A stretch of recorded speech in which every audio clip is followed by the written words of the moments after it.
Hello everyone. आज की class में हम डिस्कस करेंगे सबमर्ज्ड आर्क वेल्डिंग। ठीक है, तो जिस प्रकार से हमने विभिन्न प्रकार के आर्क वेल्डिंग के बारे में डिस्कस किया है, उसी प्रकार से यहाँ पर भी आर्क वेल्डिंग का जो नेक्स्ट टाइप है सबमर्ज्ड आर्क वेल्डिंग। ठीक है, तो इसका पीडीएफ मैंने आप लोगों को आपके क्लासरूम ऐप पर प्रोवाइड कर दिया हूँ। ठीक है, आज हम इसके बारे में डिस्कस करेंगे कि सबमर्ज्ड आर्क वेल्डिंग क्या होती है। तो सबसे पहले हम सबमर्ज्ड का अर्थ समझेंगे क्या होता है। तो सबमर्ज मतलब किसी चीज़ में डूब जाना, मतलब जलमग्न हो जाना। ठीक है, जलमग्न होना। तो इससे मतलब कुछ इस प्रकार से है कि जो हमारी सबमर्ज्ड आर्क वेल्डिंग होती है, इसमें एक ऐसा इस प्रकार से वेल्डिंग की जाती है कि जो वेल्डिंग जॉइंट यहाँ पर मिलता है वो बिल्कुल एक डीप पेनिट्रेशन की तरह हमको यहाँ पर जॉइंट मिलता है। मतलब डीप पेनिट्रेशन में हमारी जो सबमर्ज्ड आर्क वेल्डिंग है वो इस प्रकार का जॉइंट प्रदान करती है। ठीक है, जो इसकी आर्क होती है ये अंदर ही अंदर छिपी हुई आर्क पैदा होती है। ठीक है, तो इसलिए अपन इसको सबमर्ज्ड आर्क वेल्डिंग के नाम से जानते हैं। ठीक है, जैसा कि आपको स्क्रीन पर दिखाई दे रहा है, यहाँ पर ध्यान देंगे। Arc is maintain between continuously fed electrode and the workpiece. तो हम इसमें एक कंटिन्यूस इलेक्ट्रोड का इस्तेमाल करते हैं जो कि ख़त्म होने वाला नहीं होता। ये कंटिन्यूस हम इसमें इलेक्ट्रोड को फेड करते रहते हैं और वर्कपीस। तो यहाँ पर जो आर्क को मेंटेन किया जा रहा है कंटिन्यूस फेड इलेक्ट्रोड और वर्कपीस के बीच में, हम यहाँ पर आर्क को मेंटेन करके रखते हैं।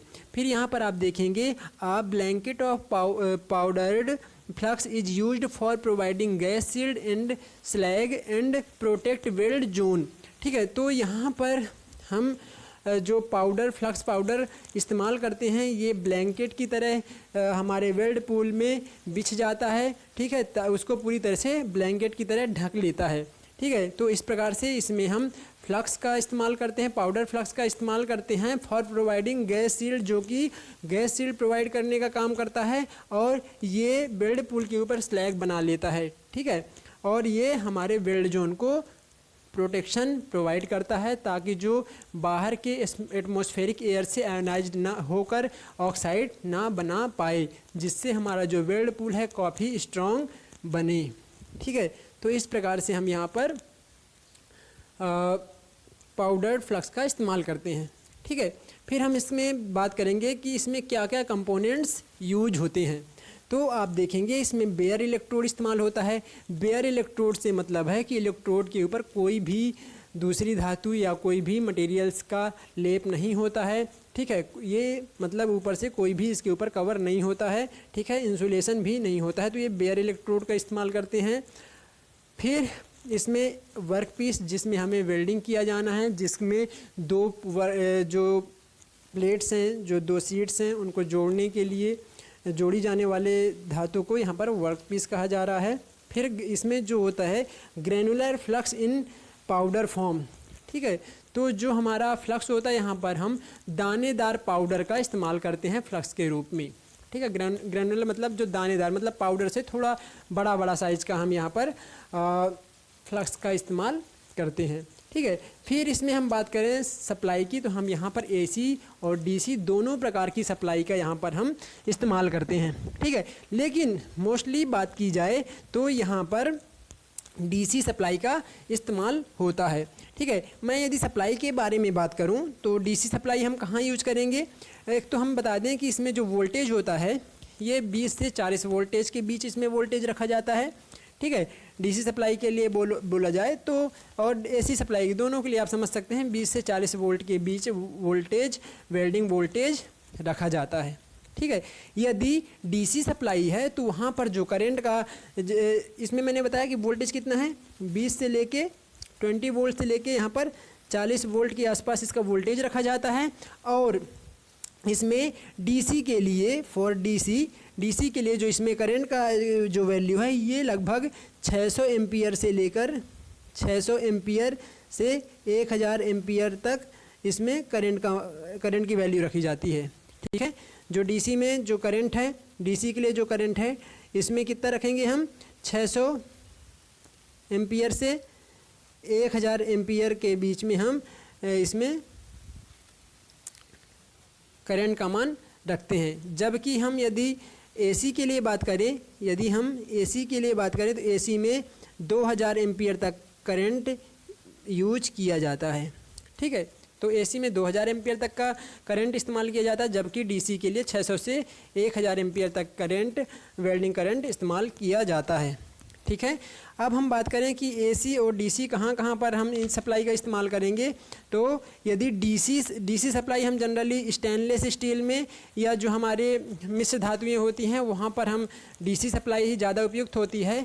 लेकिन यदि हम एसी की बात करें तो ये लो कार्बन स्टील और जहाँ पर अधिक इलेक्ट्रोड इस्तेमाल करना होता है वहाँ पर ये एसी सप्लाई उपयुक्त होती है। एक चीज़ यहाँ बता दिया जाए कि इसमें हम सिंगल इलेक्ट्रोड या मल्टी इलेक्ट्रोड का भी इस्तेमाल इस वेल्डिंग में कर सकते हैं। ठीक है, तो मल्टी इलेक्ट्रोड यदि हम करते हैं तो वहाँ पर हम एसी सप्लाई का ही इस्तेमाल करते हैं। ठीक है, तो इतनी चीज़ें आपको यहाँ से क्लियर होना चाहिए। ठीक है, फिर देखेंगे यहाँ पर आपको दिखाई दे रहा है सबमर्ज्ड आर्क वेल्डिंग। तो देखो यहाँ पर आपको सबमर्ज्ड आर्क वेल्डिंग दिखाई दे रहा है। यहाँ पर हमने दो प्लेट्स को लिया है, इन दोनों प्लेट्स को आपस में जोड़ने का कार्य करते हैं। इसको और इसको आपस में वेल्ड करके इनको दोनों के बीच में एक जॉइंट क्रिएट करने के लिए हम इस प्रकार की वेल्डिंग का इस्तेमाल करते हैं। इसमें जो आर्क पैदा होती है वो बिल्कुल निचली सतह में नीचे छिपी हुई आर्क यहाँ पर पैदा होती है। जैसे हम यहाँ पर वेल्डिंग करेंगे तो एक छिपी हुई आर्क पैदा होती है जो हमें ऊपर से दिखाई नहीं देती है। ठीक है, इसीलिए इसको हम सबमर्ज्ड आर्क के नाम से जानते हैं, क्योंकि जो आर्क होती है सबमर्ज्ड होती है, अंदर अंदर ही ये आर्क पैदा करने का कार्य करती है इस प्रकार की वेल्डिंग में।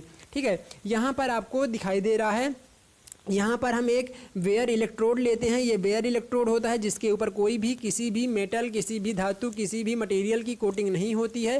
तो एक बेयर इलेक्ट्रोड का इस्तेमाल करते हैं और इसमें इलेक्ट्रोड के पास में एक ड्राइवर रोलर लगा होता है। ये ड्राइवर रोलर लगे हैं, आपको दिखाई दे रहा है यहाँ पर, जो इलेक्ट्रोड को सप्लाई करने का काम करते हैं, इलेक्ट्रोड को ड्राइव करते हैं आगे। जैसे जैसे इलेक्ट्रोड डिकम्पोज होता जाता है वैसे वैसे इलेक्ट्रोड को ये रोलर के द्वारा आगे बढ़ाते जाते हैं, कंटिन्यूअस इलेक्ट्रोड की फीडिंग करते रहते हैं। ठीक है, यहाँ पर एक आपको ट्यूब दिखाई दे रहा है जो फ्लक्स फीड ट्यूब के नाम से इसको हम बोलेंगे। तो यहाँ पर दो फ्लक्स जो ट्यूब हैं, दो ट्यूब इस्तेमाल किए जाते हैं। एक फ्लक्स फीड ट्यूब कहा जाता है जो कि आपको यहाँ पर दिखाई दे रहा है, और जो दूसरा ट्यूब होता है उसको हम फ्लक्स रिकवरी ट्यूब के नाम से जानते हैं।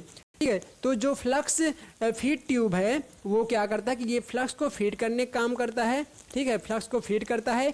ये जो दोनों इलेक्ट्रोड हैं इसके हमारे वेल्डिंग इलेक्ट्रोड के साथ साथ में चलते हैं। ये वेल्डिंग इलेक्ट्रोड से कुछ डिस्टेंस में उसके आगे आगे चलता है। ठीक है, और उसके बाद में वेल्डिंग इलेक्ट्रोड चलता है, फिर उसके जस्ट थोड़ी कुछ डिस्टेंस पे, कुछ mm की डिस्टेंस पे पीछे पीछे उसके फ्लक्स रिकवरी ट्यूब चलता है।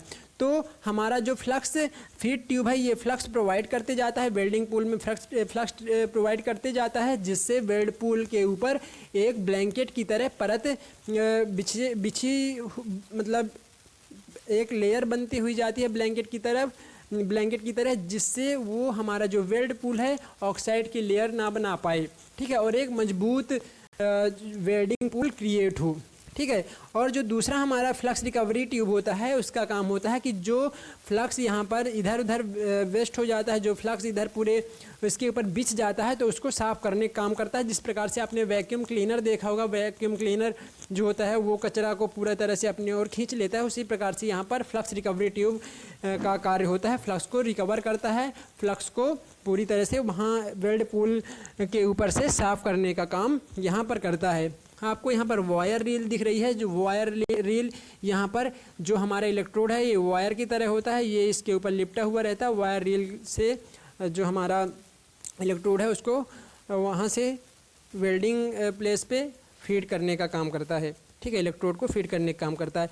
इस प्रकार के सबमर्ज्ड आर्क वेल्डिंग के माध्यम से यहाँ पर बहुत ही डीप पेनिट्रेशन में वेल्डिंग होता है और हाई वेल्डिंग, इसमें हाई वेल्डिंग करंट भी प्रयोग होती है। इसी कारण से यहाँ पर डीप पेनिट्रेशन को प्राप्त कर सकते हैं। ठीक है, तो जो इसमें हम यदि बात करें कि इसमें दो इलेक्ट्रोड्स के बीच की यदि हम समांतर दूरी देखें, क्योंकि मल्टी इलेक्ट्रोड है, इसमें आप मल्टी इलेक्ट्रोड इस्तेमाल कर सकते हैं, तो दो इलेक्ट्रोड के बीच में जो समांतर दूरी होती है ये लगभग 6 mm से 12 mm के बीच में रखी जाती है। ठीक है, जो दो इलेक्ट्रोड के बीच की दूरी है 6 से 12 mm आपको रखना होगा। और जो वेल्डिंग वायर जो होती है, जो वेल्डिंग वायर इलेक्ट्रोड की तरह इस्तेमाल करते हैं, इसमें 3 mm से 6 mm तक के डायमीटर वाला वेल्डिंग वायर का इस्तेमाल किया जाता है। ठीक है, वेल्डिंग आर्क जो हमारा सबमर्ज्ड आर्क वेल्डिंग में जो फ्लक्स होता है, वो जो आर्क होता है वो फ्लक्स के अंदर छुपा हुआ रहता है। जो फ्लक्स है ये उसके आर्क को छुपा के रखता है। ठीक है, जिससे इसमें हमें किसी भी प्रकार के चश्मा की या हेलमेट की आवश्यकता नहीं होती है। ठीक है, जो वेल्डिंग चश्मा होता है, जो गॉगल्स होते हैं, उनकी यहाँ पर हमें आवश्यकता नहीं पड़ती है। और एक चीज़ ध्यान देंगे कि यहाँ पर जो हम फ्लक्स इस्तेमाल कर रहे हैं वो ग्रेनुलेटेड फ्लक्स इस्तेमाल करते हैं, दानेदार फ्लक्स का इस्तेमाल करते हैं। ठीक है, तो यहाँ पर जो वेल्ड पूल है वहाँ पर जो स्लैग बनाने का काम हमारा फ्लक्स कर रहा है, ताकि हमारी जो एटमॉस्फेरिक एयर है उससे हमारा वेल्ड पूल ऑक्साइड की लेयर ना बना पाए, और जो हमारा वेल्ड पूल है वो उसको मजबूत बनाने का कार्य करता है। ठीक है, तो ये सारी चीज़ों को आपको यहाँ से समझना होगा। फिर हम यदि सबमर्ज्ड आर्क वेल्डिंग की विशेषता, इसकी कैरेक्टरिस्टिक्स देखें तो इसकी कैरेक्टरिस्टिक्स क्या होती है कि जो हमारा वेल्ड पूल होता है ये वायुमंडलीय गैसों से प्रदूषित नहीं होता है, क्योंकि यहाँ पर हम ग्रेनुलेटेड फ्लक्स का इस्तेमाल करते हैं, और वायुमंडलीय ऑक्सीजन के कारण ऑक्सीकृत नहीं होता है। इसलिए जो इसकी वेल्डिंग होती है काफ़ी उत्तम होता है, बहुत अच्छी वेल्डिंग इससे हमको मिलती है। ठीक है, फिर हम इसमें दूसरे इसकी कैरेक्टरिस्टिक्स की बात करें, इसकी विशेषता की बात करें तो इसमें हाई वेल्डिंग करंट प्रयोग करके इसमें काफ़ी डीप पेनिट्रेशन प्राप्त किया जा सकता है। ठीक है, तो कुछ इस प्रकार से हम इसमें अलग अलग प्रकार से वेल्डिंग इस्तेमाल कर सकते हैं। बहु इलेक्ट्रोड का भी इसमें मल्टी इलेक्ट्रोड का प्रयोग से वेल्डिंग की जो दर है उसको बढ़ाई जा सकती है, काफ़ी स्पीड से वेल्डिंग की जा सकती है, और अधिक चौड़ी वेल्डिंग भी प्राप्त की जा सकती है सबमर्ज्ड आर्क वेल्डिंग में, क्योंकि हम मल्टी इलेक्ट्रोड्स का इस्तेमाल यहाँ पर कर सकते हैं। और इसमें वेल्डिंग की जो स्पीड होती है उसको भी हम काफ़ी उच्च रख सकते हैं, और उसकी स्पीड काफ़ी उच्च रखने के बाद भी हम समरूप वेल्डिंग प्राप्त कर सकते हैं। ठीक है, तो कुछ इस प्रकार से हम यहाँ पर वेल्डिंग प्रोसेस को यहाँ पर कर सकते हैं। सबमर्ज्ड आर्क वेल्डिंग का प्रयोग करके हम वेल्डिंग कर सकते हैं। इसमें वर्क पीस के किनारे जो होते हैं, जो उनके एजेस होते हैं, उनको तैयार करने की पहले से आवश्यकता नहीं होती है, डायरेक्ट आप उसके ऊपर वेल्डिंग कर सकते हैं। किन्हीं भी प्लेट्स को, किन्हीं भी दो मेटल्स को रखकर आपस में उनमें वेल्डिंग प्रोसेस आप कर सकते हैं, उनको आपस में जोड़ सकते हैं, जॉइंट क्रिएट कर सकते हैं। ठीक है, तो ये आपका सबमर्ज्ड आर्क वेल्डिंग है। अब हम इसके नेक्स्ट क्लास में नेक्स्ट वीडियो आर्क वेल्डिंग का लेकर आएंगे, जो कि अभी आपको इसके बाद में परक्यूशन वेल्डिंग और एटम हाइड्रोजन आर्क वेल्डिंग जो बचा हुआ वो नेक्स्ट क्लास में अपन इसको पढ़ेंगे। ठीक है, चलिए धन्यवाद।